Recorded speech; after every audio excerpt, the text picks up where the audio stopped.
चलिए आज चलते हैं समय में पीछे, भारत के इतिहास के एक ऐसे चैप्टर पर जो किसी फिल्म की कहानी से कम नहीं है। ये कहानी है एक जबरदस्त साम्राज्य के बनने की, फिर उसके बिखरने की और फिर उसी की राख से एक नए साम्राज्य के खड़े हो जाने की। तो सवाल ये उठता है कि आखिर ये गोल्डन एज या स्वर्ण युग होता क्या है? मतलब क्या लगता है इसे बनाने में? यही सवाल है जो हमें गुप्त साम्राज्य की पूरी कहानी समझने में मदद करेगा। तो बात करते हैं गुप्त साम्राज्य की, जिसे इंडियन हिस्ट्री का गोल्डन एज भी कहते हैं। और क्यों ना कहें, ये वो दौर था जब आर्ट, साइंस, पैसा सब कुछ अपने पीक पर था। सोचिए, एक तरफ अजंता की गुफाओं में कमाल की पेंटिंग्स बन रही थी, तो दूसरी तरफ लिटरेचर में नए नए कीर्तिमान रचे जा रहे थे। अब देखिए, ऐसा गोल्डन एज किसी एक वजह से तो बनता नहीं है ना? इसके पीछे कई सारी बातें थी।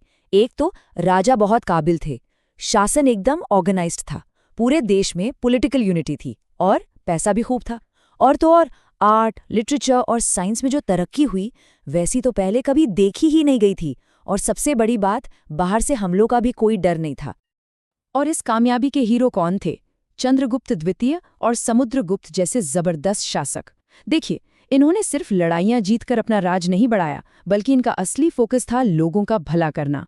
और जब राजा ऐसा सोचेगा तो शांति और खुशहाली तो आएगी ही। अच्छा, ये दौर कितना एडवांस था, इसका अंदाजा बस एक बात से लगा लीजिए। 0 यानी शून्य का आविष्कार यहीं हुआ, डेसिमल सिस्टम यहीं बना। आर्यभट्ट और वराहमिहिर जैसे जीनियस लोगों ने मैथ्स और एस्ट्रोनॉमी में जो काम किया, उसने सच में दुनिया को हमेशा के लिए बदल दिया। लेकिन कहानी में हमेशा एक ट्विस्ट आता है। इतिहास का यही तो नियम है ना? कोई भी गोल्डन एज हमेशा नहीं टिकता। धीरे धीरे वक्त के साथ इस महान साम्राज्य की चमक भी फीकी पड़ने लगी और इसकी मजबूत दीवारों में दरारें दिखने लगी। तो हुआ क्या? दरअसल इसके पीछे कई वजहें थीं। पहली, स्कंदगुप्त के बाद जो राजा आए वो उतने काबिल नहीं थे। फिर होड़ जैसे बाहरी हमलावरों ने देश की दौलत को बुरी तरह लूटा। ऊपर से अगला राजा कौन बनेगा, इसको लेकर घर में ही लड़ाइयां होने लगी।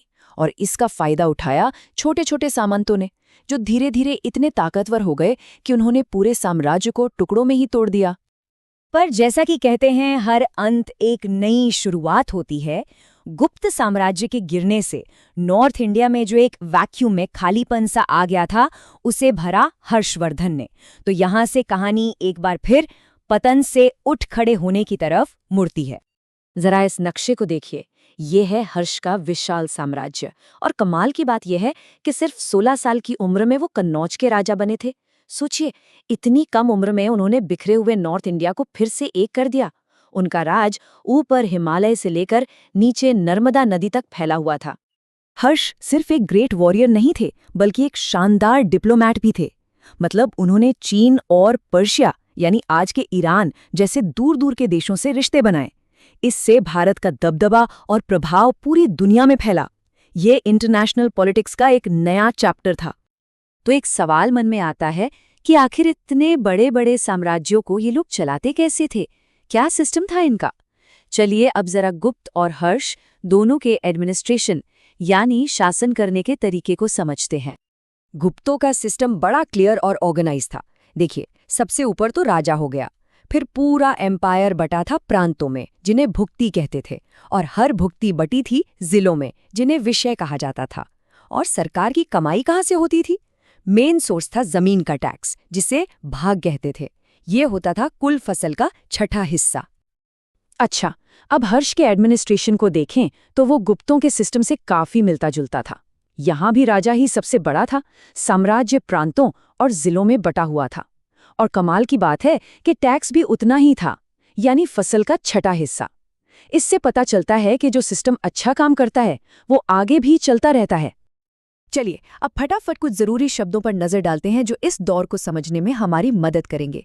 ये उस समय की वोकैबुलरी है, समझ लीजिए। पहला है जनपद। इसका सीधा सा मतलब है एक ऐसा राज्य जिसका अपना एक तय एरिया हो, उस वक्त की एक बेसिक पॉलिटिकल यूनिट। अगला है त्रिपिटक। ये महात्मा बुद्ध के उपदेशों का कलेक्शन है।